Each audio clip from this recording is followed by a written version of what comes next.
If you ever found yourself living in a situation where you didn't feel free to express yourself fully, you may have found yourself holding back. You may even feel like sometimes you swallow your words. And one thing that I've noticed in some people's voices is that the sound can be lost in the back of their throat. What this means is that the voice lacks a certain resonance. It lacks a certain quality.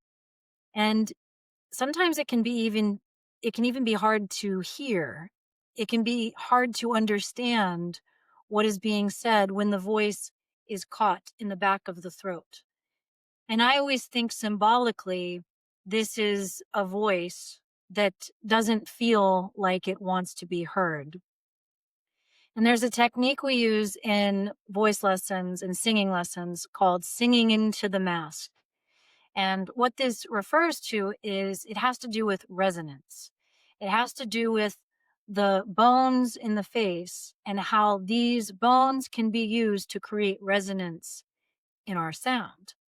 Think for a moment about what it sounds like when you sing in the shower.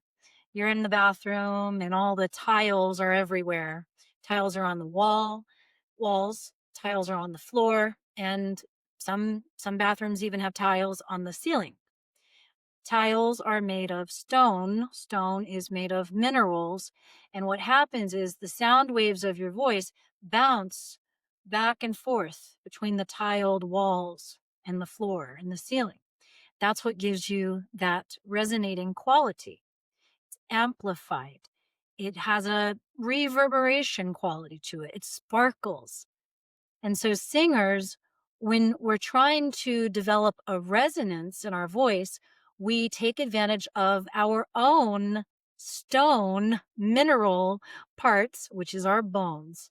And so, inside the face, we have the bones of the sinus area.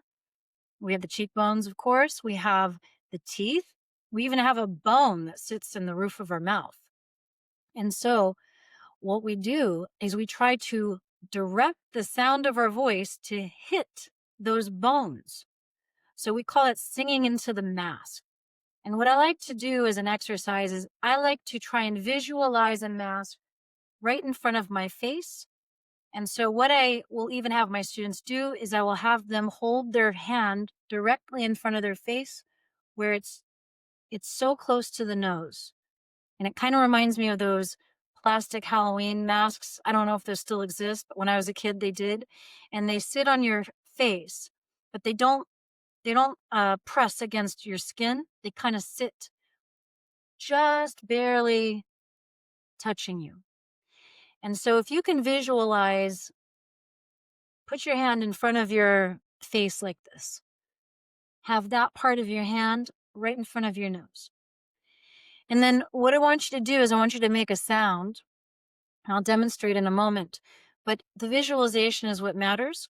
We're going to try to, with the hand in front, we're going to try to aim for right there. So I'm holding my hand right here and I'm going to make a sound like this. I'm going to go, hey, hey, hey. And you try to make that sound and try to direct the vibrations of your voice to hit that part of your hand, that mask. What we're trying to do is we're trying to reach the bones of our face. We're trying to take advantage of that acoustic quality of those minerals, just like the stone tiles in your bathroom. We're trying to make the sound bounce off of your own resonating chambers.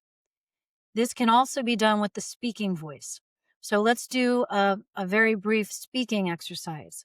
And what I want you to do is as you are saying the words, I want you to imagine your sound coming forward.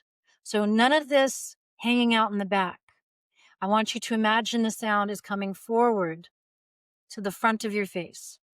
We're going to use a few sentences that utilize the broad A sound. So here is our first sentence, and I want you to listen to me do this.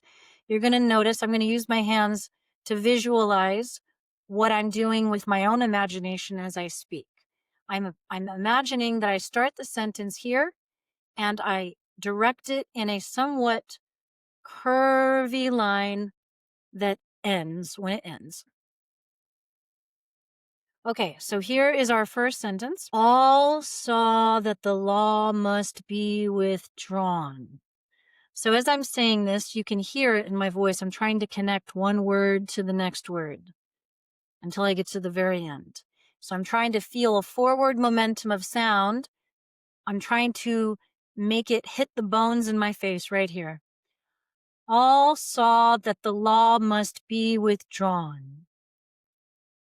Let's do that together. All saw that the law must be withdrawn. The next sentence is, the audience sauntered out of the hall. The audience sauntered out of the hall. The nautical battle was fought at dawn. The nautical battle was fought at dawn. So you can do this with poetry. You can do this with song lyrics. It doesn't really matter. You can make up your own sentences. The idea is to start to become aware of where your sound is resonating. Is it stuck in your throat? Or is it coming forward? You want to try to get your sound to the front of your face. That's when you get the most sound, the most projection, but it's also where you get this sparkly quality that's magnetic and hypnotizes people. So I hope that that helps you. And I hope that you'll also subscribe if you haven't already done so. And don't forget to download my free guide to healing trauma with the voice, the body, and nutrition. And if you're interested, I am creating a membership community.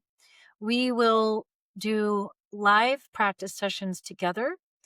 We will be working on different exercises that I can't do here on YouTube, things that we go deep on, hour-long practice sessions meant to open up and free your voice.